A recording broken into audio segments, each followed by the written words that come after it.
Keir Starmer has failed to rule out breaking his election manifesto by raising VAT. He insisted the manifesto stands when pressed on the pledge not to hike VAT, income tax or national insurance. The Prime Minister repeated the phrase and added, "We put that manifesto before the electorate. We got elected and that manifesto stands. I'm not going to go through the details of what may be in the budget.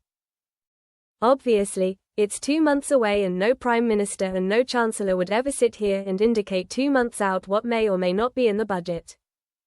But critics have pointed out that things that stand currently can fall at a later date. Sir Keir and Chancellor Rachel Reeves will be pressed hard in the run-up to the November 26 budget to make a categoric commitment on this. The upcoming budget is a critical point for whether Unite members choose to disaffiliate from Labour, the union's General Secretary Sharon Graham has said. She said it was getting harder and harder to justify affiliation with Labour and that the time is getting close to make a choice. My members are scratching their heads and they're asking, how does a Labour government allow 2 oil refineries to shut with absolutely no plan? How have we got a net zero plan that has workers at the end of the queue? Where is the plan for workers? Where is the transition? Where is the money? She told Sunday Morning with Trevor Phillips on Sky News. Asked how long Sir Keir Starmer has before that decision comes, Ms. Graham said, "The budget is an absolutely critical point of us knowing where the direction is going to change," she said. She added, "Those fiscal rules need to be changed. Other countries are doing it.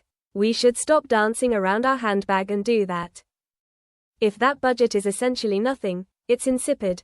I think we've got a real problem on our hands, because without the money to make the change, then nothing is going to change." Rachel Reeves conceded on Friday that there were trade-offs she had to make between tax and spend which made people unhappy, but said avoiding them would risk a repeat of the economic chaos that followed Liz Truss' mini-budget. Speaking at the Global Progress Action Summit in London, she said there was nothing progressive about seeing interest rates go up again, because it takes money away from working people, businesses and public services. She said she wanted to curb the spiraling cost of servicing debt, saying, "I want to reduce those costs so we can use that money to better effect." The Chancellor told the audience, "No one can accuse me of not accepting that there are trade-offs. That's why there are people who are unhappy. But if you pretend there aren't trade-offs, then we're going to go the way that Liz Truss went." She warned that Labour would then risk being consigned to total irrelevance, which is where the Conservatives are.